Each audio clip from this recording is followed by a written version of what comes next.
Hello, তো দেখো আজকে আমি রান্না করবো যে ডিমের তরকারি। তো চলো তোমাদের সাথে সেটাই শেয়ার করবো। ফার্স্টে দেখো আমি ডিম আর আলুটাকে সিদ্ধ করে নিয়েছি, আর এদিকে দেখো মশলা করে নিয়েছি, আর এদিকে একটু পেঁয়াজ আর একটু টমেটো কুচি করে নিয়েছি। এরপরে সেদ্ধ ডিমগুলোকে ছুলে নিয়ে হলুদের লবণ দিয়ে ভালো মতো মাখিয়ে দেখো লাল লাল করে এখন ভেজে নিব।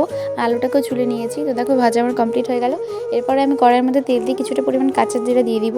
এরপরে দেখো তেলের মধ্যে সেদ্ধ করা আলুগুলোকে দিয়ে দিব, আর সাথে পেঁয়াজ কুচি আর টমেটোটাকে দিয়ে দিব। কিছুটা পরিমাণ টমেটো তুলে রেখেছি, লাস্টের দিকে দিব। এরপর হলুদের লবণ দিয়ে ভালো মতো নাড়াচাড়া করে নিই। তো সচরাচর কিন্তু আমি অতটা রান্না করি না, তো আজকে যেহেতু করছি তাই তোমাদের সাথে শেয়ার করলাম। তো এরপর দেখো আমি ওর মধ্যে দিয়ে দিব হচ্ছে মশলাটা। মশলার মধ্যে ছিল জিরা, আদা, কাঁচা লঙ্কা, শুকনো লঙ্কার কিছুটা পরিমাণ পেঁয়াজ। তো সেটা ভালো মতো মিক্স করে রেখেছিলাম মিক্সারে আগে। তো তারপরে দেখো এটাকে দিয়ে দিচ্ছি, আর এখন কষিয়ে দিব জল দিয়ে। ভালো রান্নার স্বাদ কিন্তু মশলা কষানোর উপরে ডিপেন্ড করে। তো এরপর দেখো ভালো মতো আমি মশলাটাকে কষিয়ে নিয়ে ডিমগুলোকে দিয়ে দিচ্ছি। তো এরপর দেখো আমি স্বাদ মতো নুন আর একটুখানি যে টমেটোটা উঠিয়ে রেখেছিলাম, তো সেটাকে দিয়ে দিলাম লাস্টে।